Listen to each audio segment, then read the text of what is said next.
हाँ भाई, तो आज हम लोगों ने अपने पास लॉ में नया चैप्टर शुरू करना है। चैप्टर का नाम है कंसिडरेशन।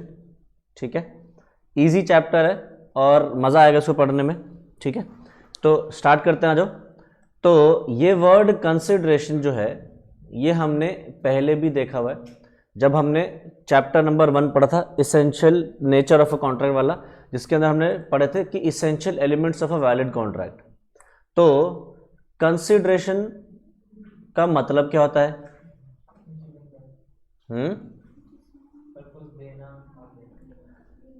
कंसिडरेशन का मतलब समथिंग इन रिटर्न।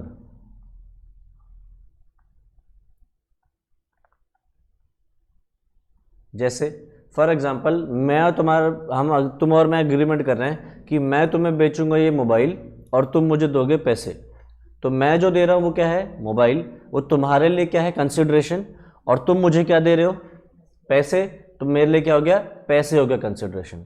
ठीक है, तो आप एक प्रॉमिस के बदले दूसरा प्रॉमिस जो दे रहे हो वो क्या है? कंसिडरेशन। जैसे मैं अभी तुम्हारे को क्या कर रहा हूँ, तुम मुझे फीस दे रहे हो, मैं तुम्हें पढ़ा रहा हूँ, तो मेरे लिए फीस हो गई कंसिडरेशन, तुम्हारे लिए हो गई वो जो नॉलेज जो तुम्हें दी जा रही है।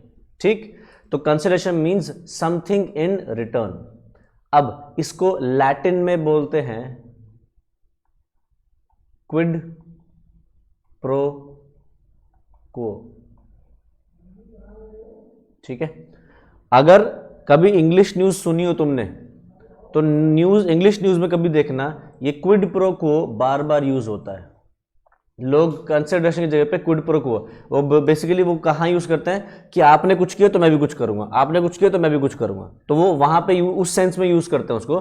बट बेसिकली अगर आप कुछ दे रहे हो तो बदले में भी मैं कुछ दे रहा हूं, that is consideration, Kwid pro क्वो। ठीक है, तो अगर आपने कॉन्ट्रैक्ट किया है तो कॉन्ट्रैक्ट में कंसिडरेशन होना जरूरी है। अगर कंसिडरेशन नहीं है तो कॉन्ट्रैक्ट वैलिड नहीं है। मैं तुम्हें अपना मोबाइल दे रहा हूं और बदले में तुम मुझे कुछ नहीं दे रहे, तो फिर तुम मेरा मोबाइल नहीं ले सकते। ठीक है, तुम कहोगे सर गिफ्ट तो करते हैं, उसमें तो हम देते हैं, बदले में कुछ नहीं मिलता। बिल्कुल, वो अलाउड है। लॉ ने कुछ कुछ चीजों को स्पेसिफिकली अलाउ कर रखा है जहां पे वो कहता है अगर आप कुछ दे रहे हो बदले में कुछ नहीं मिल रहा तो भी मैं उसको चलने दूंगा। तो उनमें से एक एग्जाम्पल है गिफ्ट। ठीक है, और भी बहुत सारी चीजें, जैसे एक और चीज समझो चैरिटी। चैरिटी में क्या करते हैं? हम कुछ देते हैं, बदले में कुछ मिलता है नहीं ना, तो वो भी क्या है? लीग लॉ ने उसको अलाउ कर रखा है। तो वो आगे पढ़ेंगे, इसको बोलते हैं एक्सेप्शंस।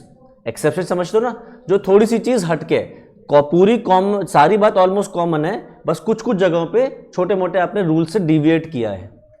ठीक है, तो जनरल रूल ये है अगर कॉन्ट्रैक्ट में कंसिडरेशन नहीं है तो कॉन्ट्रैक्ट नहीं है। ऐसे यही सोचो, तुम किसी को प्रपोज मारते हो तो जब तक बदले में आई लव यू टू नहीं आएगा तो क्या स्टार्ट हो जाएगा रिलेशनशिप? नहीं ना।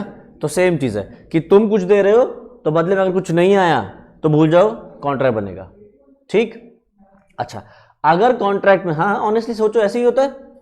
ठीक, अच्छा, अगर कॉन्ट्रैक्ट में कंसिडरेशन नहीं है तो उसको बोलते हैं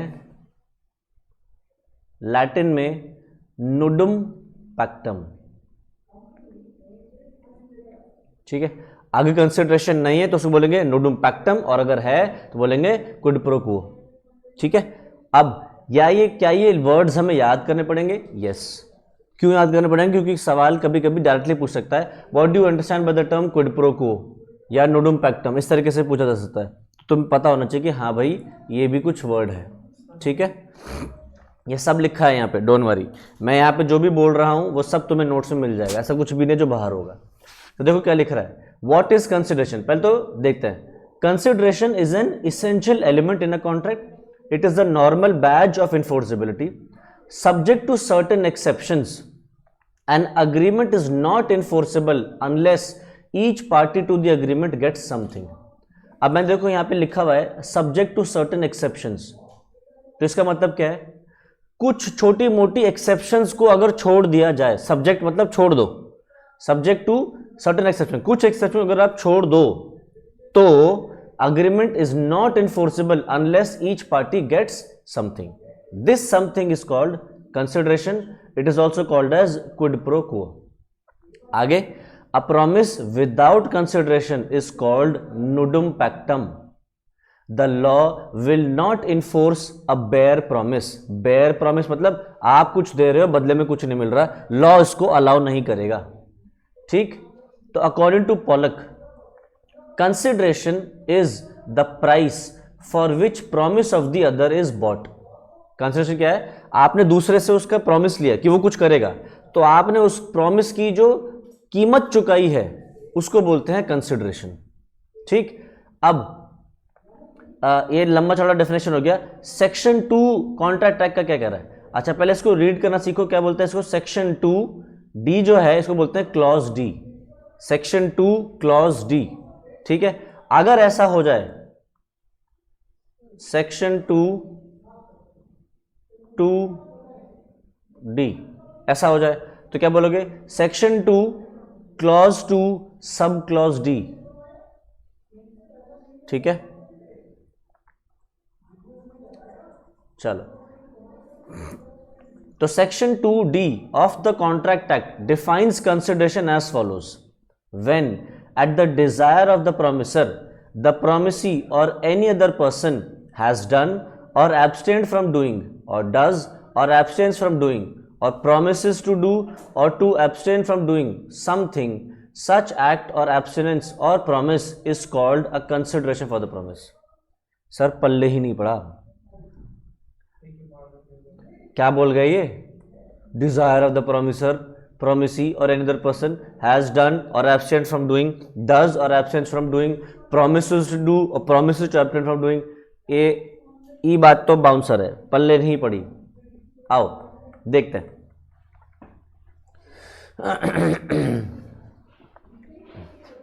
इमेजिन करो ये हो तुम, ठीक है, और तुम गए हो एक दुकान पे गोलगप्पे खाने, टिक्की चाट वगैरह खाने गए हो। ठीक है, तो ये रहा टिक्की वाला,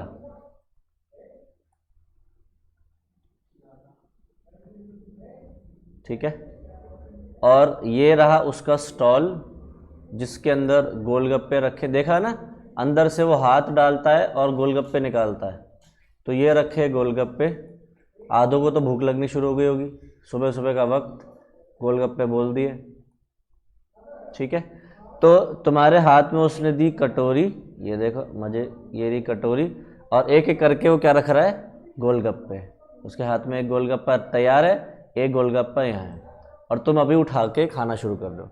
आहा हा, क्या स्वाद आ रहा है। करेक्ट। अब हुआ क्या? तुम गोलगप्पे खा रहे होते हो तो तुमने नोटिस किया होगा 2 या 3 ही खाते हो, साइड में से कोई खींच रहा होता है शर्ट, भैया भैया मुझे भी खिला दो। याद आ रहा है कोई? एक छोटा सा भिखारी का बच्चा आता है, कहता भैया भैया मुझे भी खिला दो, दीदी मुझे भी खिला दो, दीदी पैसे दे दो, मेरे लिए भी लगवा दो। है? अब तुम्हारा दिल बड़ा है कि छोटा है? बड़ा दिल है? और पैसों की कमी है? नहीं, कोई पैसों की कमी नहीं है। तुमने क्या कहा? अरे ले ले, तू भी ले ले। तो साइड में छोटा बच्चा था, तुमने वो छोटे बच्चे से भी कहा कि तू भी ले ले। तो तुमने उस गोलगप्पे वाले से बोला क्या कि भैया एक प्लेट इसकी भी लगा दो। ठीक है, तो गोलगप्पे वाले ने इसकी भी प्लेट लगा दी, और अब ये भी गोलगप्पे खा रहा है। तुम और वो साथ मिल के ठीक है, आवाज़ें निकाल रहे हो और गोलगप्पे के मजे लूट रहे हो। अब बच्चे ने गोलगप्पे खा लिए, तुमने गोलगप्पे खा लिए। अब आई बारी पैसे देने की। तो बताओ, गोलगप्पे की एक प्लेट फॉर एग्जांपल 50 रुपए की है। ठीक है, छोटी मोटी दुकान पर थोड़ी खाते हो तुम, 10-20 रुपए वाली पे, सीधी 50 रुपए वाली पे। अब तुमने जब उससे बोला कि भैया कितने पैसे हुए, तो बताओ कितने बोलेगा? 100। क्यों 100? खाई तो तुमने एक ही है,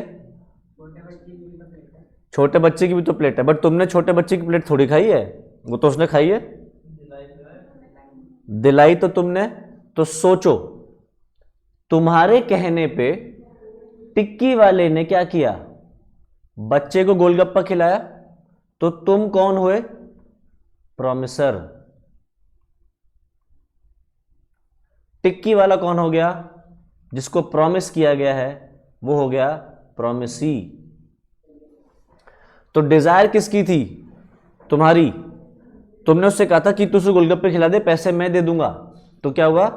डिजायर ऑफ द प्रॉमिसर है क्या कि भैया गोलगप्पे खिलाए जाए, तो प्रोमिसी ने उसकी डिजायर पे कुछ किया, क्या, इस छोटे बच्चे को गोलगप्पे खिलाए, करेक्ट। तो ये क्या हो गया, कंसिडरेशन हो गया कि तुम्हारे कहने पे उसने काम किया तो अब तुम्हें उसके पैसे देने पड़ेंगे। इसको एक बार आओ रीड करो, मैं इसको जरा 1 मिनट साफ करूं, उतना ही रीड करना जितना मैं कर रहा हूं। When at the desire of the promiser, the promisee has done something, such act is called a consideration. Law को ना तुम जितना तोड़ के पढ़ोगे उतना जल्दी समझ में आएगा। अगर तुमने लॉ को एक सेंटेंस में पढ़ने की कोशिश कर दी तुम्हारे तोते उड़ जाएंगे, ठीक है। और लॉ तुमने ऐसे पढ़ना है जैसे रोज की न्यूज पढ़ रहे हो। ऑनेस्टली बता रहा हूं, आगे चल के जब तुम फाइनल लेवल से पहुंचोगे तुम्हारे को लॉ पढ़ना यूं लगेगा, अरे ये है इसमें मुश्किल क्या समझने वाला। और वही चीज तुम एक नॉर्मल आदमी को दिखा दोगे ना लॉ, वो कहेगा भैया मुझे लग रहा था मेरे को इंग्लिश आती है पर आज लग रहा है कुछ नहीं आता। सच बता रहा हूं, लॉ में जो वर्ड्स हैं, लॉ में छोटे छोटे कॉमा से फर्क पड़ जाता है यार, ठीक। तो देखो क्या लिख रहा है, when at the desire of the promisor, promisor की डिजायर पे प्रोमिसी ने क्या किया, has done something, such act, such act मतलब वो जो भी उसने काम किया is called consideration for the promise, ठीक। अच्छा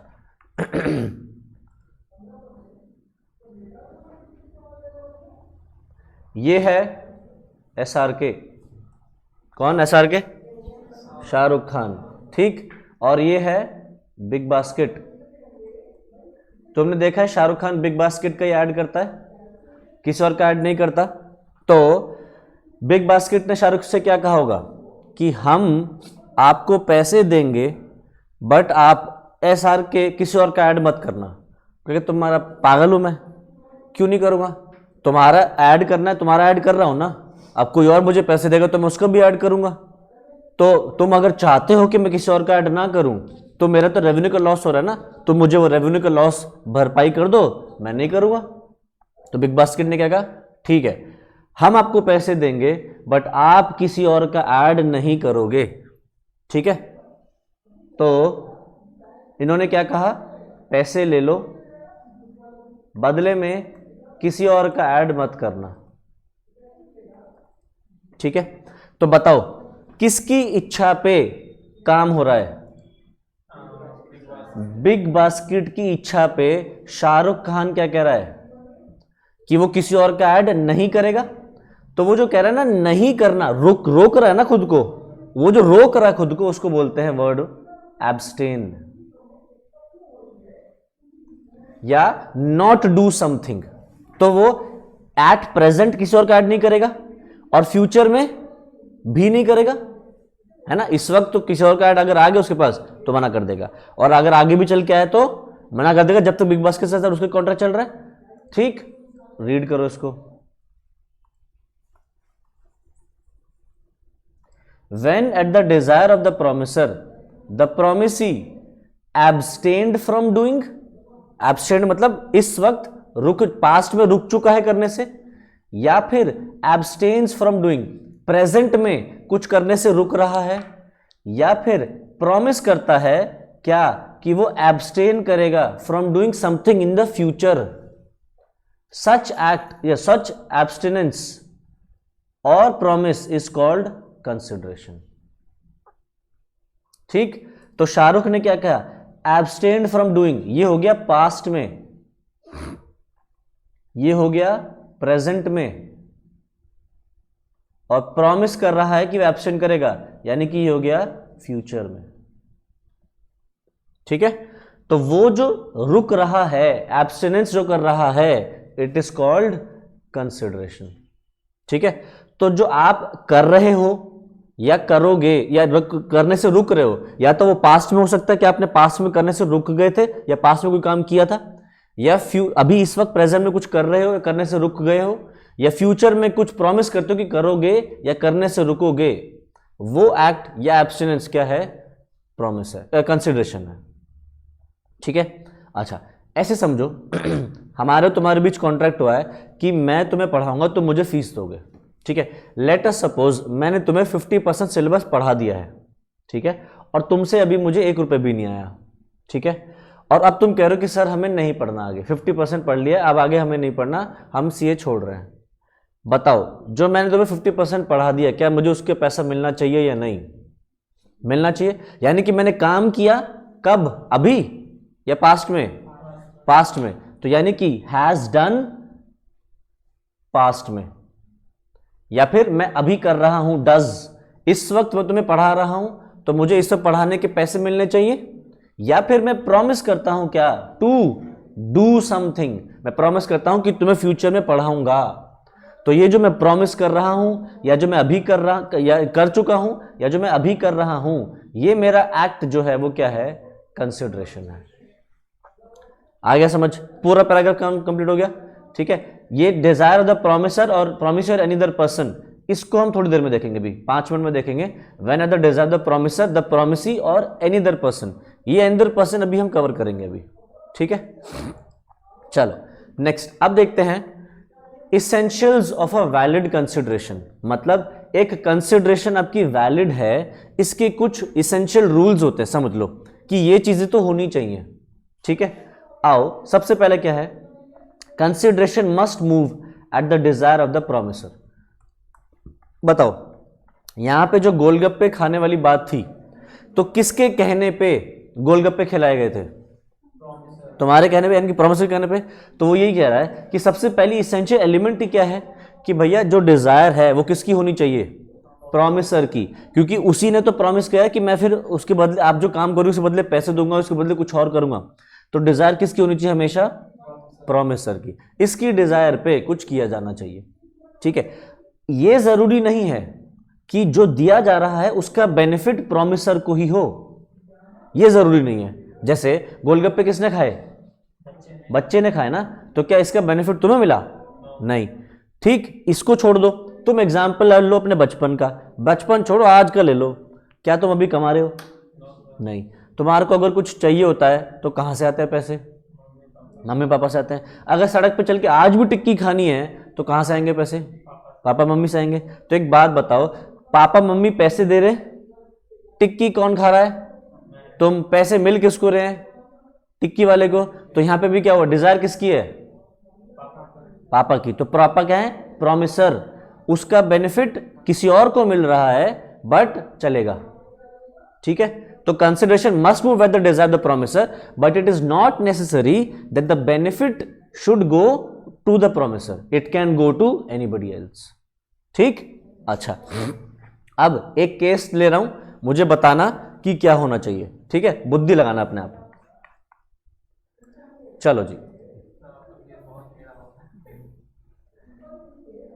टेढ़े मेढ़े केसेस ही एग्जाम में आएंगे, तो टेढ़े मेढ़े केसेस के लिए हमें तैयार रहना पड़ेगा। आओ, ये हो तुम, छोटे मोटे आदमी हो क्या? नहीं ना। तो तुम कौन हो? Super duper rich. हाँ, मुकेश अंबानी भी तुम्हारे सामने आके एडवाइस लेता है कि भाई बता दे मैं पैसे कहाँ इन्वेस्ट करूं, ये हाल है तुम्हारा, ठीक है। चलो, अब सुपर डुपर रिच आदमी हो, तुम ऐसे ही नोटों का बिस्तर बना के बैठे हुए थे उस पे ऐसे, ठीक है। तो एक सामने से एक आदमी आता है और वो तुमसे कहता है कि सर क्या कर रहे हो? तुमने कहा देखने आराम कर रहा हूँ, मेरा आराम का टाइम है। तो कह रहा है कि सर प्लीज़ आप इतने पैसे वाले हो, थोड़ी सी हेल्प कर दो। तुमने कहा क्या चाहिए हेल्प बता। तो वो ये एक आदमी आके कह रहा है, फॉर एग्जाम्पल इसका नाम है राहुल। राहुल आके क्या कह रहा है कि सर आपके पास तो पैसों की बारिश है, मतलब आप पैसे गिर के अगर आप उठाओगे उतने में आप ज़्यादा पैसे कमा लेते हो, आपका तो ये हाल है, ठीक है। तो प्लीज़ आप, जो हमारी सोसाइटी, हमारा जो एरिया है, यहाँ पे कोई दुकानें उकानें नहीं है, तो प्लीज़ आप यहाँ पे दुकानें उकानें खोल दो। यहाँ के जो लोग हैं हमारे, जो थोड़े से वो हैं, उनके पास रिसोर्सेज नहीं, उनको सड़क पे दुकान लगानी पड़ती है, सड़क पे खोलना पड़ता है, तो आप उनके लिए शॉप्स ही खोलवा दो, आपके पास तो इतना पैसा है, ठीक है। तुमने कहा अच्छा अच्छा अच्छा, ठीक है ठीक है, ज़रूरत हेल्प है, मेरी हेल्प चाहिए, ओके ओके ठीक है। तुमने क्या करा, दुकानें खुलवा दी, दिल भी बड़ा, पैसे भी बड़े और बिल भी बड़ा, ठीक है, तो तुमने ये देखो दुकानें खुलवा दी। ये हो गई shop number 1, shop number 2, shop number 3। ठीक है, फिर अब दुकानें खुलवाई तो इनका इनॉग्रेशन भी होगा, तो तुम्हें बुलाया गया किसके लिए? इनॉग्रेशन के लिए। तो उसमें क्या करते हैं? फीता कटवाते हैं। फीता समझते हो हिंदी में? Ribbon cutting. तो ये देखो रिबन लगवा रखा है? हाँ, तो रिबन कटवाने के लिए बुलाते हैं ना। तो ये देखो ये रिबन लगा रखा है और तुम्हें बुलाया है आओ रिबन काटने के लिए। अच्छा, जब तुमने देखा होगा कभी भी किसी को चीफ गेस्ट बुलाते हैं रिबन काटने के लिए, तो उससे क्या कहते हैं कि आप आइए फिर अंदर आके देखिए आपने रिबन काटने के बाद अंदर आप जो काम हुआ है वो कैसा हुआ है। ठीक है, तो दुकान जो है अंदर लोग जिनको जो दुकानें अलॉट हुई हैं वो अंदर खड़े हैं। ठीक है, और वो अपनी दुकानें सजा के बैठे हैं कि सर मैं यहाँ पे ये बेचूंगा, सर मैं यहाँ पे ये बेचूंगा, सर मेरा ये काम है, ऐसे ऐसे काम करने के लिए। और ये खड़े तुम, और साथ में खड़ा है तुम्हारे राहुल। ठीक है, तो राहुल ने तुम्हारे हाथ में दी एक सीजर। ठीक है, और तुम क्या कर रहे हो? जाके अब ये रिबन काट रहे हो। तो लो जी रिबन काट दिया। ठीक है, अब रिबन भी गिराऊं मैं? तो अब तुम अंदर जा रहे हो, टिक टिक टिक टिक टिक टिक टिक टिक। तुम एक एक करके दुकानों पे गए, तुमने देखा इस बंदे ने स्टेशनरी की दुकान खोली है, टिक टिक टिक टिक। फिर यहाँ से इधर गए, इस बंदे ने टेलर की दुकान खोली है। ठीक है, इससे भी बातचीत करी, टिक टिक टिक टिक टिक टिक टिक टिक। आगे आए, इस बंदे ने ग्रोसरी स्टोर खोल रखा है। ठीक है, तो तुम सबसे बातें बातें कर रहे हो और फिर वहाँ पे थोड़ा बहुत खाना पीना होगा, तो वो चिप्स स्नैक्स समोसे चाय बिस्किट खा रहे हो। ठीक है, फिर ये देखो ये तुम बैठे हो और तुम्हारे सामने ये तीनों दुकानदार आते हैं, और दुकानदार आके क्या कहते हैं कि सर बड़ी मेहरबानी है आपकी, हैं आपने हमारा ध्यान रखा, दुकानें खुलवाई, जहां हम सड़क पे काम करते हम आपने दुकान दे दी, हमारे सर पे छत दे दी, ये वो बड़ी बड़ी बातें करते हैं। तुम कह रहे हाँ हाँ कोई बात नहीं कोई बात नहीं, मुझे तारीफ़ नहीं चाहिए, छोटे मोटे तुम्हारे लिए तो छोटा मोटा काम है, तुम्हें क्या तारीफ़ नहीं चाहिए? अच्छा जी। तो दुकानदारों ने तुमसे क्या कहा कि सर नहीं ऐसे नहीं चलेगा, आपने इतना कुछ किया हमारे लिए, हमारा भी कुछ फ़र्ज़ बनता है। तो तुमने कहा अच्छा तुम क्या चाहते हो? तो वो कहते हैं कि सर हम ना आपको अपनी दुकान का हर महीने 10% जितना भी सेल होगा वो आपको दिया करेंगे। 10% जितना भी हम लोग कमाते हैं उसका आपको हर महीने का दिया करेंगे। तुमने कहा अरे नहीं नहीं पैसे की कमी नहीं है। वो कह रहे नहीं सर हमें अच्छा नहीं लगेगा, हमें चाहिए, हम आपको देना चाहते हैं। तुमने कहा अच्छा चलो ठीक है, तुम्हारा दिल करता है तुम कर दो, कोई बात नहीं, ठीक है। अब तुमने ये कर दिया, अब तुम वहां से चले गए। फिर एक महीने बाद तुम्हारे पास ये तीनों आते हैं और पैसे देके चले जाते हैं। सेकंड मंथ आते हैं पैसे देके चले जाते हैं। ठीक है, थर्ड मंथ ये आए नहीं पैसे देने। ठीक है, तो तुमने सोचा यार क्या हो गया, आए क्यों नहीं? चलो कोई बात नहीं, तुमने वेट किया। फोर्थ मंथ फिर नहीं आए, फिफ्थ मंथ फिर नहीं आए। तो तुम ऐसे एक बार टहलते टहलते पहुंच गए उनके पास। तो तुम जाके उनसे पूछा कि क्या हो गया, तुम तो बड़ा 10% दे रहे थे, आते थे घर पे मिलते थे, क्या हो गया? मैं पैसे नहीं मांग रहा बट तुम तो आना ही छोड़ चुके। तो उन्होंने क्या कहा कि सर हमने लॉ पढ़ लिया है। ठीक है, लॉ में लिखा है कि नो कंसिडरेशन नो कॉन्ट्रैक्ट, है कि नहीं? आप कुछ दे रहे हो तो बदले में आपको कुछ मिलना चाहिए। तो नो कंसिडरेशन नो कॉन्ट्रैक्ट, हम आपको पैसा दे रहे हैं, आप क्या दे रहे हो? तो तुमने कहा मैंने तुम्हारी दुकानें बनाई थी। तो तुमने कहा हमने थोड़ी कहा था दुकान बनवाने के। उन्होंने कहा हमने थोड़ी कहा था दुकान बनवाने, तुमने बनवाई। तो अब तुम इनसे नाराज हो गए। अब तुम्हारा गुस्सा तो है ही अच्छा खासा, है कि नहीं? तुमने किया इन पे केस कि इन्होंने मुझे प्रॉमिस किया था कि ये मुझे पैसे देंगे क्योंकि मैंने इनके लिए दुकानें खुलवाई थी और 10% दिया करेंगे। इन्होंने 2-3 महीने दिए, उसके बाद देने बंद कर दिए और केस चल रहा है अब।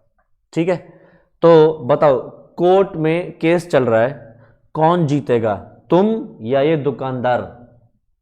दुकानें बनवाई थी इन्हीं के नाम करवा दी थी। नहीं, दुकानें नाम पे क्यों बनवाएगी? दुकान पे तो किराए पे ले रखी होती है उन्होंने दुकानें। ये जो दुकानदार तो इनके नाम पे थोड़ी होते हैं, किराए पे लेते हैं ये दुकानें। ये किराए पे है, किराया दे रहे हैं, किराए में कोई दिक्कत नहीं है। वो जो 10% प्रॉमिस करके गए थे ना, ये वो नहीं दे रहे। अब बोलो कौन जीतेगा केस, तुम या ये शॉपकीपर्स? शॉपकीपर्स। हाँ भाई अक्षत, 2 मिनट पूर्ति, रीजंस भी देना। शॉपकीपर क्यों? सोच रहा हूं, सोचो। ई का होगा भैया जी। हाँ।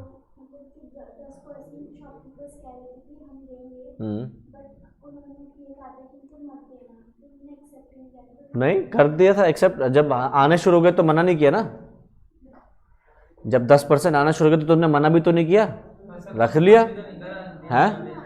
क्या कंफर्म हो गया? पैसे ले लिए, कंफर्म हो गया। अब तो हो गया ना कंफर्म कि तुम्हें 10% लेना है। हाँ बताओ। अच्छा क्यों? क्योंकि उसको कुछ एब्सटेन या फिर कुछ करने को बोला ही नहीं है, या कुछ वो कर ही नहीं रहा है ऐसा। कौन नहीं कर रहा? बदले जैसे वो दे रहे हैं पैसे पर ये बदले में कुछ नहीं दे रहे। हम बोलना हम कुछ नहीं दे रहे, ये तुम है ना यहाँ पे। हाँ तो तुम कुछ नहीं दे रहे हो उनको, क्योंकि वो जो राहुल और हमें तो तुमने दुकानें बनवा के तो दी हैं। सर, पर वो तो दूसरा हो गया ना कि राहुल प्रॉमिसर है, सर हम्म ने प्रॉमिस किया। राहुल ने क्या प्रॉमिस किया? हाँ, राहुल ने बोला कि आप दुकानें बनवा दो, पर हमें बेनिफिट नहीं मिला, इनको बेनिफिट मिलेगा शॉपकीपर। हम्म तो वो अलग हो गया और इनने जो प्रॉमिस किया वो अलग केस हो गया। देखो यहाँ पे शॉपकीपर्स जीतेंगे, ठीक है। शॉपकीपर्स जो बात बोल रहे हैं वो बिल्कुल ठीक है कि वो तुम्हें 10% दे रहे हैं, तुम बदले में कुछ नहीं दे रहे। हमने दुकानें खुलवाई हैं सर, क्या बातें कर रहे हो? क्या तुमने दुकानदार के कहने पे, ये जो बैठे हैं शॉपकीपर, इनके कहने पे दुकान खुलवाई थी? नहीं, किसके कहने पे? राहुल के कहने पे खुलवाई थी, ठीक है। तो राहुल ने तो तुमसे कहा नहीं मैं 10% दूंगा दुकान का, तो फिर तुम 10% इनसे नहीं ले सकते। केस कौन जीतेगा? शॉपकीपर्स, ठीक है। अब मैंने बीच में तुम्हें राहुल और शॉपकीपर्स को ले लिया, केस एक्चुअली में ये हुआ है, इसमें कोई और आदमी थे, बस पार्टीज का नाम अलग है। आओ देखो क्या कह रहा है।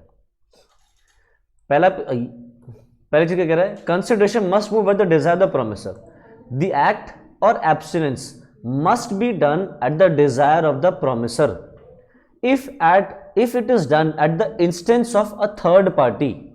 अगर जो डिजायर है किसी थर्ड पार्टी के पे उस पे है और without the desire the promisor, it is no consideration. तो ये केस स्टडी बहुत इंपॉर्टेंट है। In Durga Prasad versus Baldev 1883 ALL 221, the plaintiff Baldev at the desire and request of the collector of the town expended money in the construction of a market in the town। Baldev ने क्या किया? किसकी Dzire पे? Collector की Dzire पे money expand किया, expanded नहीं है, एक्सपेंडेड है, खर्च किया मनी किस पे? In the construction of a market in the town. Subsequently the defendants Durga Prasad and brothers occupied the shops in the market. ये शॉपकीपर्स हैं जिन्होंने क्या किया? दुकानें ऑक्यूपाई करी।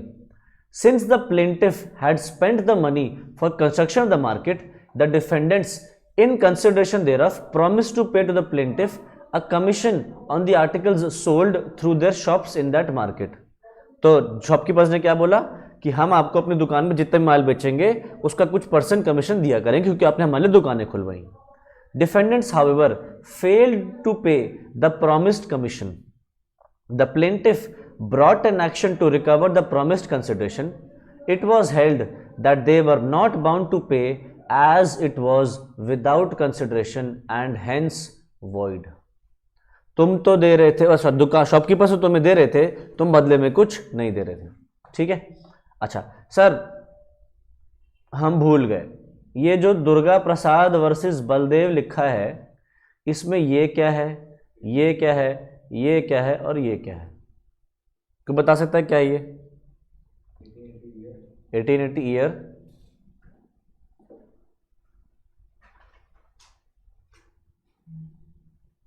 आगे ऑल सब सब मिलके 221 3।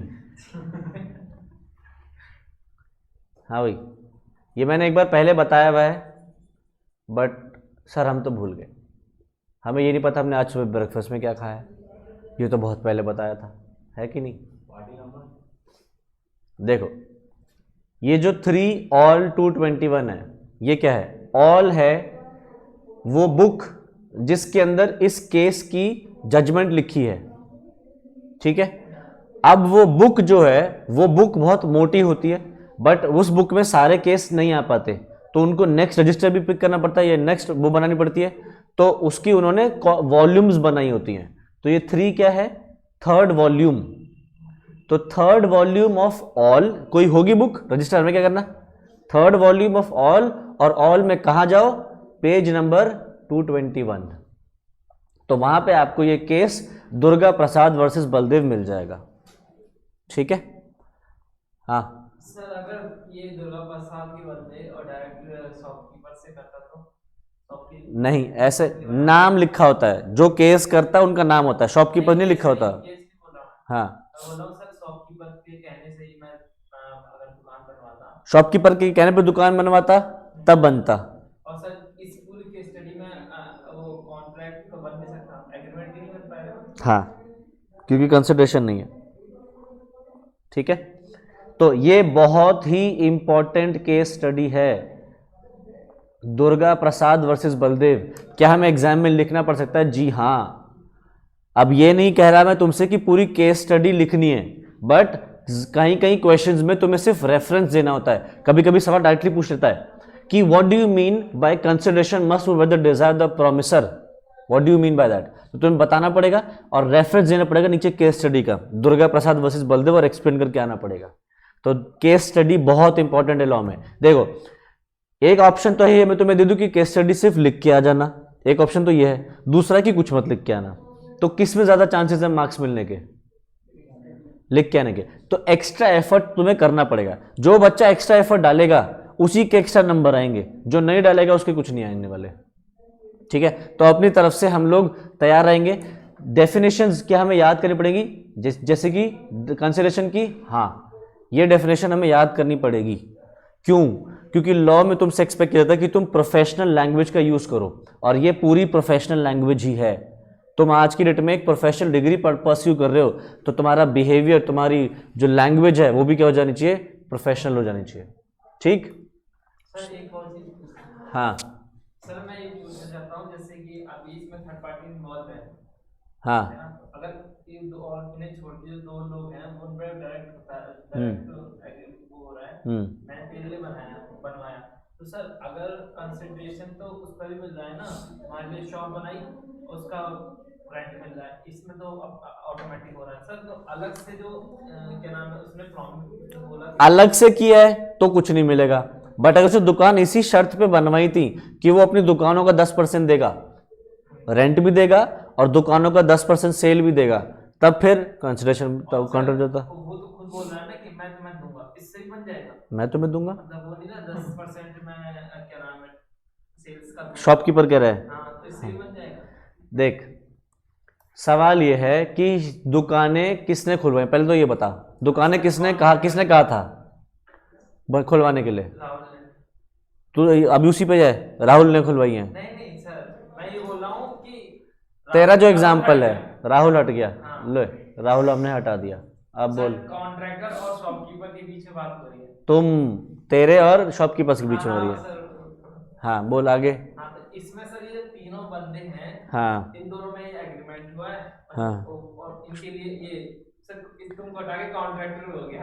ये तुम्हें तू इसके लिए दुकानें खोल के देगा, हाँ, उसके बदले रेंट मिल रहा है उसे। रेंट मिल रहा है, पर शॉपकीपर बोल रहे मैं 10% तुम्हें अलग से सेल्स का दूंगा। तो अगर कॉन्ट्रैक्ट में लिख दिया गया है कॉन्ट्रैक्ट में नहीं लिखा तो अलग से है, हाँ। तो ये तू सिर्फ रेंट लेगा और ये तू इनकी दुकानें खोलेगा, अच्छा, तो फिर तो कॉन्ट्रैक्ट में हो गया ना कि तूने कहा है कि मैं दुकानें खोल के दूंगा और वो तुझे रेंट देंगे, तो ये एक कॉन्ट्रैक्ट हो गया।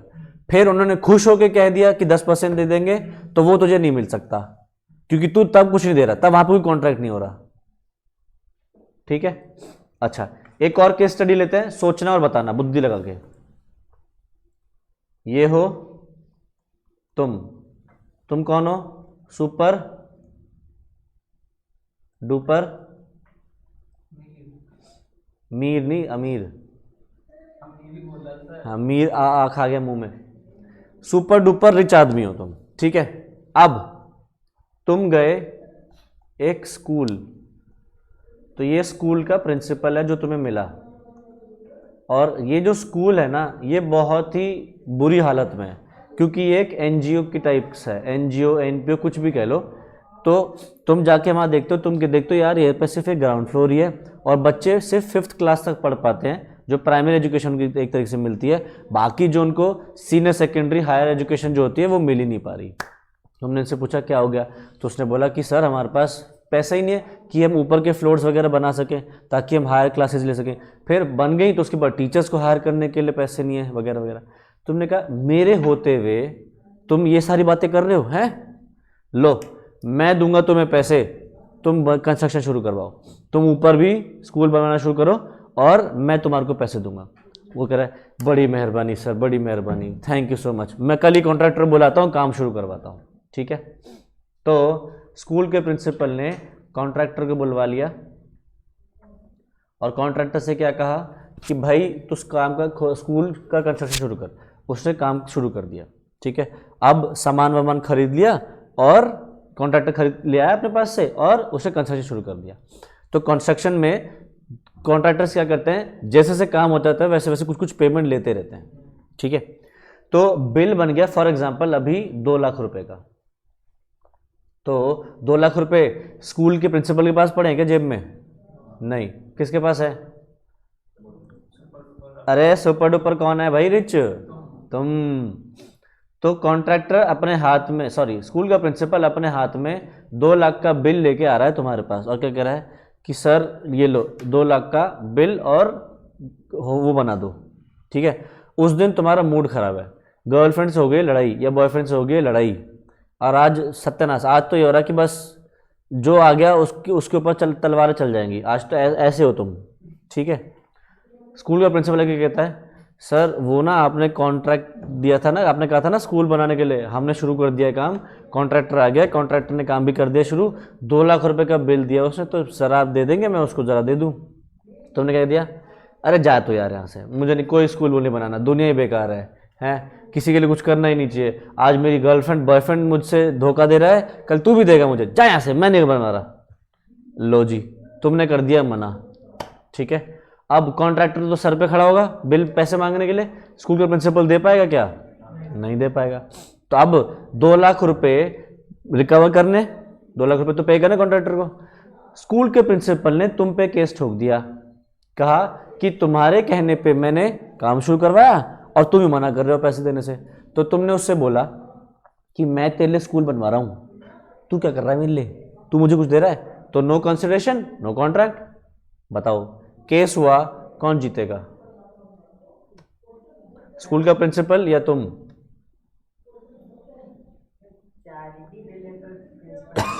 है नहीं तो सिंपल सा बस कौन जीतेगा? प्रिंसिपल, हाँ भाई प्रिंसिपल ही लग रहा है। अच्छा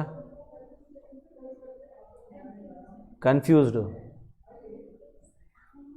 हम यहां पे प्रिंसिपल जीतेगा केस। क्यों? क्या उसकी इच्छा थी वो बनाने की? नहीं, किसकी इच्छा थी? तुम्हारी इच्छा थी कि तुम स्कूल बनाओ, स्कूल की कंस्ट्रक्शन करवाओ, तुम्हारे कहने पे, तुम्हारी डिजायर पे उसने काम शुरू करवाया है ना, और काम शुरू हो भी चुका है। तो अब तुम्हें कॉन्ट्रैक्टर को 2 लाख रुपए देने पड़ेंगे और जो काम तुमने करवाया शुरू उसको कंप्लीट भी करवाना पड़ सकता है, ये भी पॉसिबिलिटी हो सकती है। 2 लाख तो देने ही पड़ेंगे, ये भी पॉसिबिलिटी है कि तुम्हें शायद पैसे के साथ साथ जो कंस्ट्रक्शन है कंप्लीट भी करवानी पड़ जाए, अगर कोर्ट को लगे कि भाई अब तुमने काम शुरू करवाया तो कंप्लीट भी करवाओ उसको, ठीक।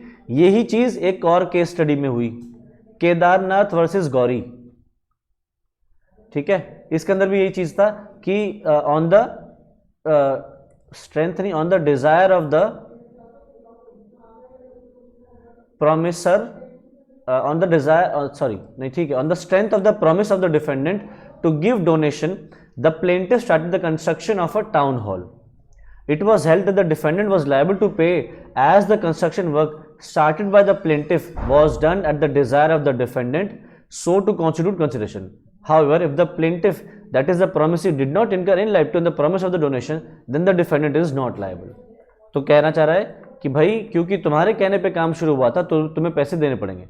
हाँ, अगर अभी तक कॉन्ट्रैक्टर का काम शुरू नहीं हुआ है, कॉन्ट्रैक्टर ने कुछ नहीं किया है, तो कोई खर्चा नहीं हुआ, तब उस केस में तुम्हें कुछ देने की जरूरत नहीं पड़ेगी. बट अगर एक्सपेंस इनकर हो चुका है फिर वापस नहीं मोड़ सकते. ठीक है, तो पहला सिचुएशन क्या हो गया, एसेंशियल एलिमेंट हो गया, consideration must move at the desire of the promisor. आगे बढ़ते हैं. नेक्स्ट है consideration may move from the promisee और एनी अदर पर्सन. कंसिडरेशन जो है अभी तक हमने क्या पढ़ा, it must move at the desire of the promisor, but consideration may move from the promisee और any other person. किसी और की डिजायर पे भी मूव हो सकती है कंसिडरेशन. सर ऐसे कैसे हो सकता है, आओ देखो. एक एग्जांपल, एक प्रॉपर केस स्टडी ले रहा हूं.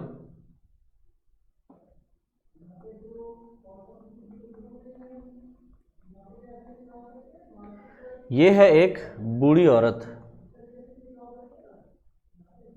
इसका नाम ले लेते हैं ए. ठीक है, ये है उसकी डॉटर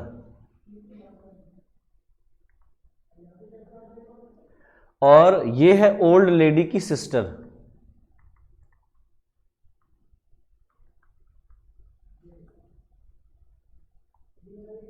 ठीक है, तो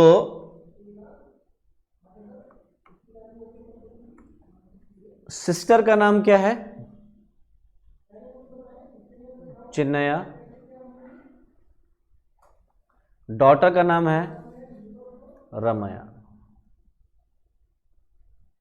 ठीक है, अब ये जो बूढ़ी औरत है इसके पास प्रॉपर्टीज है, खूब प्रॉपर्टी है, ये भी कमी, इसके पास भी कोई कमी धमी नहीं है. ठीक है, अब ये एक दिन बहुत ज़्यादा खांस रही थी, गले में बहुत ज़्यादा फंस रहा था, बहुत ज़्यादा, काफ़ी दिनों से उसकी तबीयत खराब होनी शुरू हो गई है.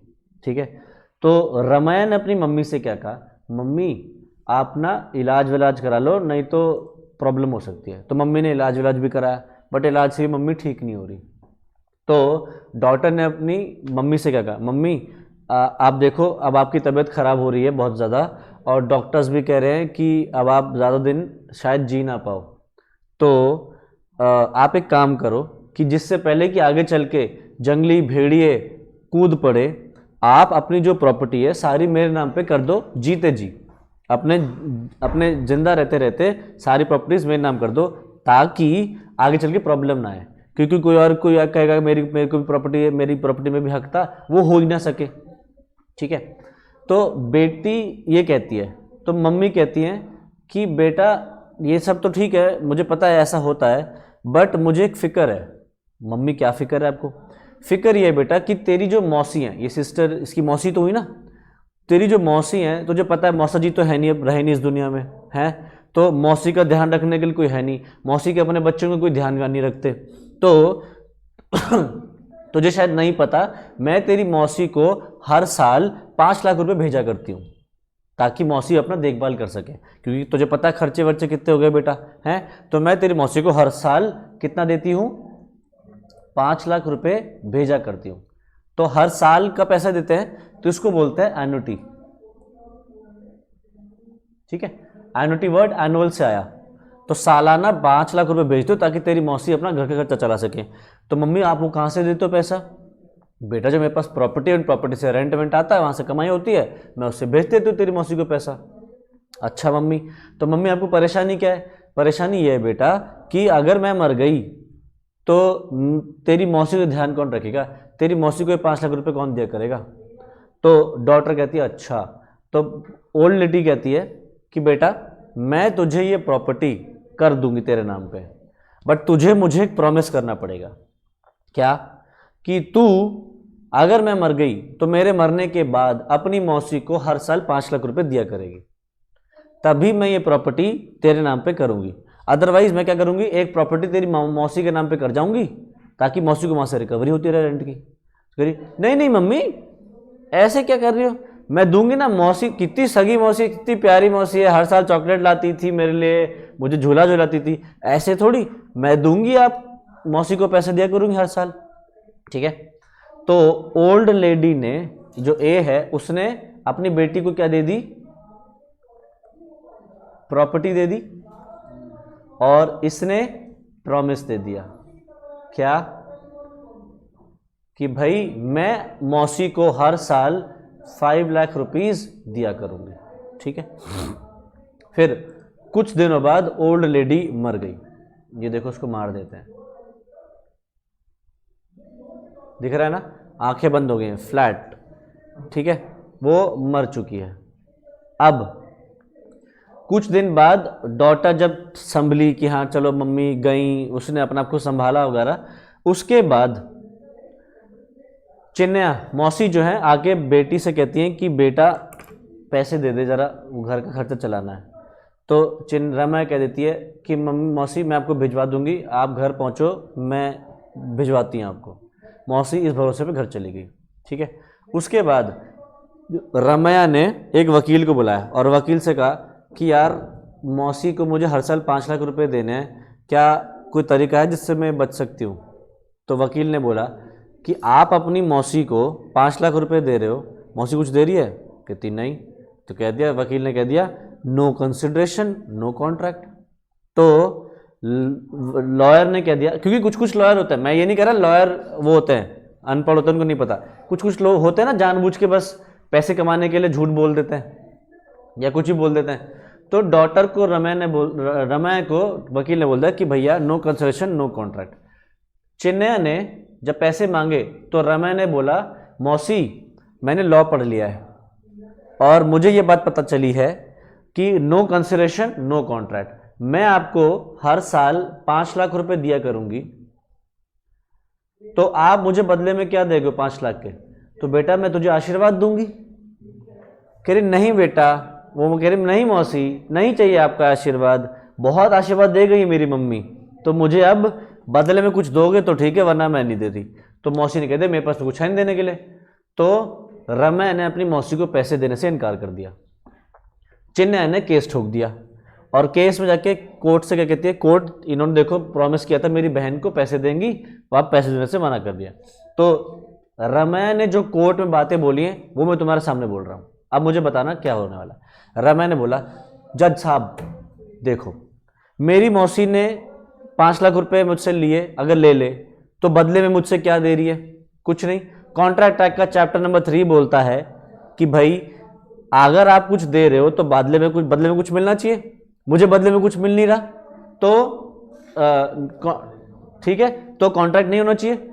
दूसरी चीज वो चिन्नया कहती है तूने मेरी मां को प्रॉमिस तो किया, अपनी बहन को प्रॉमिस तो किया था। तो कह रही है हाँ मैंने अपनी मम्मी को प्रॉमिस किया था कि मैं आपको हर साल 5 लाख रुपए दिया करूंगी। तो कॉन्ट्रैक्ट इसके बीच में है, मेरे और मम्मी के बीच में। ठीक है, बुला लो मेरी मम्मी को, मैंने मम्मी के साथ कॉन्ट्रैक्ट तोड़ा है ना, तो बुला लो मेरी मम्मी को, मम्मी मेरे पे केस करें। आप कौन थी केस करने वाली? तो ले आओगे मम्मी को। उसकी मम्मी कहाँ है? अगले जन्म में है ना। तो वो क्या कह रही है कि कॉन्ट्रैक्ट तो मेरी मम्मी के बीच में हुआ है ना, तो ये कौन होती है केस करने वाली मेरे पे? मैंने मम्मी को प्रॉमिस छोड़ा, मम्मी को बुला लो। तो कॉन्ट्रैक्ट क्या है, खत्म हो गया है, मुझे कुछ देने की जरूरत नहीं है। तो बताओ रमया भी बात तो सही बोल रही है। ठीक है, बताओ कौन जीतेगा केस तुम्हारे हिसाब से, रमया या चिन्नया? मतलब मौसी या बेटी? मौसी ही जीतेगी। हाँ रमया, हाँ रमया। तो केस जीतेगी चिन्नया। क्यों? देखो रमया को प्रॉपर्टी किस शर्त पे दी गई थी कि वो अपनी मौसी को 5 लाख रुपए दिया करेगी। ठीक, तो पहली बात तो ये। दूसरी, रमया एक बात बोल रही थी कि भैया कॉन्ट्रैक्ट तो मेरी मम्मी के बीच में हुआ है, मैं मम्मी के साथ कॉन्ट्रैक्ट तोड़ा है मैंने, तो ये केस नहीं कर सकती मुझसे। तो लॉ ने बोला कि जो ये आपकी मौसी है ना, ये स्ट्रेंजर टू कंसिडरेशन है, स्ट्रेंजर टू कॉन्ट्रैक्ट नहीं है, हैं? स्ट्रेंजर टू कंसिडरेशन है, स्ट्रेंजर टू कॉन्ट्रैक्ट नहीं है। मतलब मौसी ने कुछ दिया नहीं है तो she is stranger to consideration, but she is a party to the contract. Contract में वो पार्टी है, क्योंकि ओल्ड लेडी ने जो कंसिडरेशन सिस्टर को देना चाहिए था वो पहुंचा दिया है। तो consideration has moved eight the desire of any other person. Consideration होना चाहिए ना, एक कुछ दे रहा है दूसरे को देना चाहिए, तो यहां पे जो कंसिडरेशन सिस्टर को देना चाहिए था, it has moved eight the desire of any other person, और वो एनी अदर पर्सन यहां पे ओल्ड लेडी है। तो कंसिडरेशन मिल चुका है। दूसरा, ये कॉन्ट्रैक्ट में पार्टी, रमाया ने जो दो बातें बोली दोनों का जवाब कोर्ट ने दिया कि कंसिडरेशन उसने दिया गया है, बट इसने नहीं दिया, इसने दिया। जैसे गोलगप्पे में खिलाने वाले भिखारी के बच्चे को तुमने खिलाया ना, तो कंसिडरेशन तुमने दे दिया ना, तो उसको गोलगप्पे खिलाने, करेक्ट। तुम्हारे पापा मम्मी आज भी तुम्हें गोलगप्पे खिलाते हैं तो पैसे तो वही देते हैं ना, तो गोलगप्पे तो खिलाने पड़ेंगे ना। सेम चीज यहाँ पे, पैसे कौन दे गया, प्रॉपर्टी कौन दे गया, ओल्ड लेडी देगी ना, तो देना तो पड़ेगा ना, करेक्ट। दूसरी चीज उसने क्या बोली कि डॉटर जो है, सॉरी चेन्नई ने बोला कि जो मेरी मौसी हैं she is a stranger to contract, तो लॉ ने क्या बोला, no no no, she is a party to the contract but she is stranger to consideration. Consideration नहीं दिया बस उसने, ठीक है। तो consideration may move from the promisee और एनी अदर पर्सन। पढ़ो क्या कह रहा है, consideration may be supplied by the promisee or any other person, but the stranger to the consideration will be able to sue. Stranger to consideration will be able to sue, मतलब वो case कर सकता है only if he is a party to the contract. The leading case is of Madras High Court in Chennai versus Ramaya. ठीक है, तो ये 1882 का केस था, 4 mad 137 volume 4 mad, book number register का नाम और पेज नंबर 137, ठीक है। तो ये जो मैंने केस दिखाया है, बोला है, ये पूरा का पूरा यहाँ लिखा है, रीड करने की जरूरत है, आगे बढ़े, पूरा डिस्कस हो गया। Next, consideration may be an act और एब्सटिनेंस। आप जो कंसिडरेशन दे रहे हो वो या तो कुछ करोगे या कुछ करने से रुकोगे, ये तो हमने पढ़ ही लिया था कि या तो आप कुछ कर रहे हो, हाँ भाई मैं तुम्हें पढ़ा रहा हूं तुम मुझे फीस दे रहे हो, या फिर दूसरा काम शाहरुख खान बिग बास्केट के अलावा किसी और का ऐड नहीं कर रहा, तो क्या कर रहा है, एब्सटेन कर रहा है। तो कंसिडरेशन या तो एक काम कुछ करने के लिए हो सकता है या कुछ करने से रुकने के लिए। तो person may promise to do something और नॉट टू डू समथिंग, ठीक। नेक्स्ट, अगला क्या है, कंसिडरेशन में भी पास्ट, प्रेजेंट और फ्यूचर। ये भी डिस्कस कर लिया था कि कंसिडरेशन जो आपने किया है या तो वो पास्ट में कर चुके हो, या अभी एट प्रेजेंट कर रहे हो, या फ्यूचर में करोगे, ठीक है। प्रॉमिस करते हो कि वो काम करोगे या काम नहीं करोगे, ठीक है। अच्छा, अब एक चीज सोचना और मुझे बताना, ये हो तुम, ठीक है, और तुम ऐसी सड़क पे चलते हुए जा रहे थे, ठीक है। तुमने देखा कहीं से धुएं की आवाज, धुआं दिख रहा था बहुत सारा, तुम वहां की तरफ गए तो देखा किसी के घर में आग लगी हुई थी, ठीक है। तो तुम्हारा छोटा दिल है बड़ा दिल है, बड़ा दिल है, ठीक है, दिल छाती से बाहर आ रहा है, ठीक है। अब तुमने देखा हाय अल्लाह चिल्ला रहे लोग, मदद करो मदद करो, तो तुमने क्या किया होगा, मदद करी या नहीं करी, है ना। तो तुम यहाँ पे ये जैसे ये जो लोग हैं ये हाथ में बाल्टियां लेके पानी फेंक रहे हैं अंदर, ठीक है। तुमने भी क्या किया, बाल्टी उठाई और पानी फेंकना शुरू करा, बुझाना शुरू कर रहे हो, रेता डाल रहे हो, पानी डाल रहे हो, और वो ऑक्सीजन सिलेंडर को लेके कोशिश कर रहे हो पूरी आग बुझाने की, ठीक है। और तुमने ये सारी आग बुझा दी, ठीक है। अब उसके बाद तुम वहां पे दुकान जो जिसकी आग लगी थी उसके सामने खड़े हो गए, जाके ऐसे हाथ पीछे करके और आगे पीछे टहल रहे हो कि अब तुमने आग बुझा दी है, अब क्या होना चाहिए, कुछ रिवॉर्ड मिलना चाहिए। तुम कह रहे हो भाई मैंने आग बुझाई तेरे घर पे, तेरा घर जलने से बचाया, तेरा सामान जलने से बचाया, तो मुझे कुछ रिवॉर्ड चाहिए, ठीक है। बताओ, अगर वो तुम्हें रिवॉर्ड नहीं देता तो तुम केस कर सकते हो या नहीं? क्यों, तुमने उसका आग नहीं बुझाई, उसका सामान नहीं बचाया तुमने?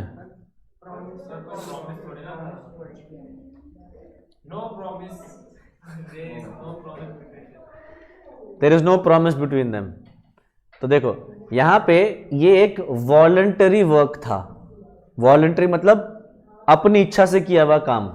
तो इसमें उसने तुमसे कहा तो नहीं था कि तुम ही आओ, तुम आ गए हेल्प करने, तुम्हारा बड़ा दिल था, तो तुम्हारे बड़े दिल का उसने क्या किया, फायदा उठा लिया। वो तो आए दिन उठाते ही रहता है, कोई ना कोई आजू बाजू वाली कोई ना कोई उठा लेती है कभी, या कोई ना कोई लड़का उठा लेता है ना। दिल तो टूटता है तुम्हारा, एक और ने तोड़ दिया, क्या फर्क पड़ रहा है ना। तो अगर आप कोई पास्ट में कोई वॉलंटरी वर्क करते हो तो आपको उसके पैसे नहीं मिलते। याद करो अपना स्कूल में तुम्हें कहा जाता था कि एनुअल डे आ रहा है, कौन कौन वॉलंटियर करना चाहता है, ठीक है, और आधी ज़्यादा क्लास हाथ खड़ा कर लेती थी। क्यों? वॉलंटरी करने जाएंगे, पढ़ने को नहीं मिलेगा, पढ़ने से बच जाएंगे, वॉलंटियर करेंगे, ठीक है। तुमने स्कूल में वॉलंटियर किया होगा, कभी ना कभी जरूर शायद किया होगा, किसी न किसी काम में, जहां से बस पढ़ाई से बचने का मौका मिल जाए। स्पोर्ट्स डे, एनुअल डे, कोई तुम एक लाइब्रेरी डे, कभी कभी किसी चीज में बुक्स लगती थी। याद करो स्कूल्स में बुक्स लगाने वाले आते थे वो, और वो बुक्स बेचते भी थे, हैं, उस वॉलंटियर करने चले गए। तो तुम बस इसी तरह पढ़ाई से बचने के लिए वॉलंटियर करते थे। बताओ उस वॉलंटरी वर्क के लिए तुम्हें स्कूल वाले कितने रुपए देते थे? कुछ नहीं, पीठ पे एक शाबाशी और बस। या फिर एक डब्बा मिल जाता था, उसके अंदर 4-5 वो नमकीन वाले आलू या चिप्स, याद है ना, नमक वाले चिप्स, ठीक, एक लड्डू, शायद एक समोसा, एक रसगुल्ला, कुछ भी, और सॉस, क्योंकि चाय के सॉस के साथ वो खाना है तुम्हें, समोसा खाना है, और भेज देते थे। कोई पैसे मिले कभी उस चीज़ के लिए?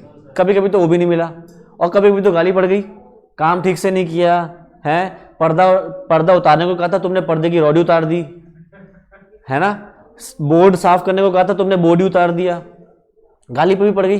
तो वॉलंटरी वर्क के लिए कभी भी पैसे नहीं मिलेंगे। अगर सामने वाला बंदा प्रॉमिस कर दे कि आपने जो ये काम कर रहा है मैं इसके आपको पैसे दूंगा, तब पैसे मिलेंगे, तब केस फाइल भी कर सकते हो। यानी कि यहां पे इस आदमी का अगर तुमने आग बुझाई और इसे प्रॉमिस कर दिया कि तुमने मेरी बहुत मदद करी, मैं आपको इसके बदले रिवॉर्ड दूंगा 10,000 रुपीज, 4-5 दिन बाद आके ले जाना, जब तक मैं घर समेट लूं अपना, तो फिर 4-5 दिन बाद आके तुम मुझसे 10,000 रुपये ले सकते हो, क्योंकि उसने उस पास्ट वॉलंटरी वर्क के लिए प्रॉमिस कर दिया है। ठीक है, तो पढ़ो। When the consideration of one party was given before the date of the promise, it is said to be past. Past consideration means consideration given by a party before the promise is made. It is a consideration given earlier by a party and the promise is made thereafter. Such a consideration given by a party must be at the desire of the promiser. Past voluntary services rendered by a party cannot be said to be past consideration. Past में अगर आपने कोई चीज voluntarily करी है तो उसके लिए सिर्फ शाबाशी मिलेगी, पीठ पे 2 हाथ मिल जाएंगे, that's it. Example, A request B to search out his lost cow. A ने बी से क्या कहा, प्लीज मेरी गाय ढूंढ दो, गाय खो गई है। B searched out and delivered the cow to A. Thereafter A promises to pay B 500 as a reward. Here, the efforts of B at the request of A constitute a valid past consideration for the promise by A to pay 500 to B. The consideration by B was given before the promise to pay is made by A. मतलब B ने गाय पहले ढूंढ दी, बाद में promise किया गया है, तो भी वैलिड कंसिडरेशन है। ठीक है, अच्छा, तो consideration which moves simultaneously with the promise is called present consideration. साथ साथ जो चल रहा होता है वो क्या है, प्रेजेंट कंसिडरेशन। और एक होता है फ्यूचर कंसिडरेशन, जिसमें आप अभी प्रॉमिस करते हो कि फ्यूचर में कुछ करोगे या कुछ करने से रुकोगे। तो जैसे कि cash sales are good examples of present consideration. ठीक, और next, when consideration is to move at a future date, it is called future और एग्जीक्यूटरी कंसिडरेशन। ठीक है, next, consideration need not be adequate. जरूरी नहीं है कि कंसिडरेशन जितनी मिलनी चाहिए उतनी ही मिले, उससे कम भी मिल सकती है। जैसे फॉर एग्जांपल तुम देखो कि दुकानों पे सामान रखा है, उन पे सामान पे एक एमआरपी होती है, तो एमआरपी के हिसाब से आपको उतना पे करना चाहिए। तो क्या हर बार दुकानदार एमआरपी पे ही बेचता है? कम भी कर देता है ना, डिस्काउंट भी दे देता है। तो अगर आपने कम भी दिया है तो चलेगा, जरूरी नहीं है कि पूरा ही अमाउंट हो, जरूरी सिर्फ इतना है कि कुछ मिल जरूर आओ। अगर तुम 1 रुपए भी दे के आ रहे हो ना तो भी वैलिड है, बट देना कुछ है जरूर बदले में, ठीक है। अब एक बात ध्यान रखना, फॉर एग्जाम्पल 2 करोड़ की एक प्रॉपर्टी है तुम्हारे पास और वो कोई आदमी तुमसे 2 लाख में ले गया, वैलिड कंसिडरेशन है या नहीं? बुद्धि लगाना। 2 करोड़ की प्रॉपर्टी थी, कितने में ले गया तुमसे? 2 लाख में, वैलिड कंसिडरेशन है या नहीं?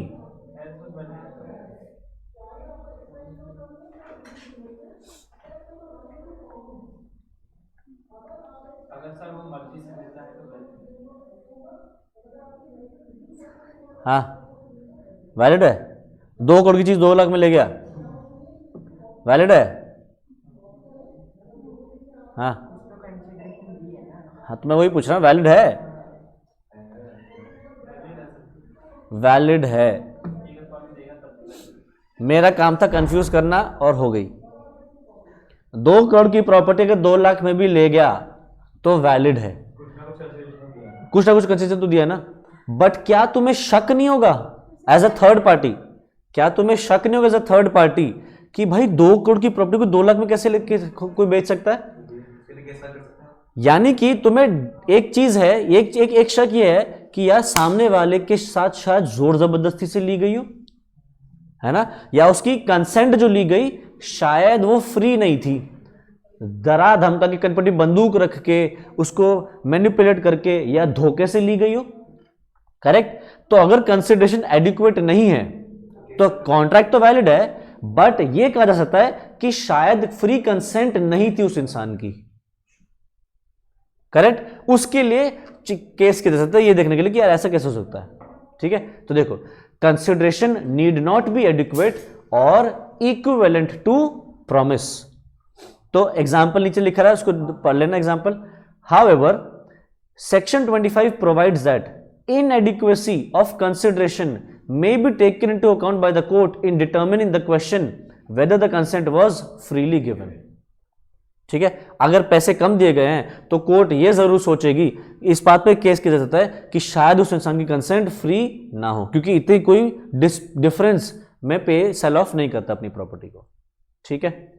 तो अब छोटे मोटे पॉइंट्स चलो जल्दी से कंप्लीट कर देते हैं, फिर ये वाला क्लास में कर लेंगे। Consideration must be real and not illusory. जो आप दे रहे हो कंसिडरेशन में, जो भी बदले में सामान दे रहे हो, इट शुड बी रियल, सपना ना हो। एक आदमी तुमसे कह रहा है ये पूजा करवा लो, पंडित कह रहा है ये पूजा करवा लो और देखना तुम मरने के बाद स्वर्ग ही जाओगे। बताओ वैलिड कॉन्ट्रैक्ट है, कंसिडरेशन है या नहीं? वो पूजा करवा रहा है और कह रहा है मरने के बाद तुम स्वर्ग जाओगे, देख लेना, कोई रोक नहीं सकता तुम्हें स्वर्ग जाने से। अच्छा, एक आदमी कह रहा है ये पूजा करवा लो, देखना तुम्हारे घर लड़का ही पैदा होगा। बताओ वैलिड है? अच्छा, एक आदमी कह रहा है तुम ये पूजा करवा लो और देखना मैं इस मरे हुए आदमी को जिंदा कर लूंगा। तो क्या कह रहा है? जो आप कंसिडरेशन दे रहे हो, जो आप कह रहे हो दे रहे हो बदले में, it should be real, illusion नहीं होनी चाहिए, झूठ नहीं होनी चाहिए, फरेब नहीं होनी चाहिए, उटपटांग की चीजें नहीं होनी चाहिए। इट शुड, जो दे रहे हो इट शुड बी एक्चुअली में पॉसिबल, ठीक है। तो consideration must be real and of some value, it should not be physically impossible और इलीगल और इल्यूजरी, ठीक है। जैसे कि to make a dead man alive. तो गुड कंसिडरेशन क्या होता है? जैसे forbearance to sue. Forbearance to sue का मतलब होता है आप किसी पे केस करने से रुक रहे हो तो आप उसके पैसे ले सकते हो कि मैं तो उस पर केस नहीं कर रहा, बदले में मैं ब्याज लूंगा तेरे से। Compromise of disputed claims. Claim चल रहा है, किसी बात पे डिस्प्यूट है, मैं कह रहा हूं 2 लाख रुपए, तुम कर रहे 2.5 लाख रुपए, तो हम उस पर कॉम्प्रोमाइज करो कि ना तेरा ना मेरा 2.25 लाख कर लिया। Composition with the creditors. Creditors को अपने पैसे देने बट पैसे पूरे नहीं है तो हमने क्या कहा थोड़े से कम ले लो, तो वो क्या है? कॉम्पोजिशन, वो वैलिड है। और to avoid disputes in the future, future में डिस्प्यूट्स अवॉइड करेंगे हम, तो इस वजह से हम ये काम कर लेते हैं अभी। तो ये क्या है, रियल कंसिडरेशन है। बस 2 पॉइंट और रह गए। Last, consideration must B lawful, आप जो दे रहे हो वो लॉफुल होना चाहिए, अनलॉफुल नहीं। मैं तुमसे कह रहा हूं कि मैं तुम्हें पैसे दूंगा, तुम बदले मुझे देना ड्रग्स,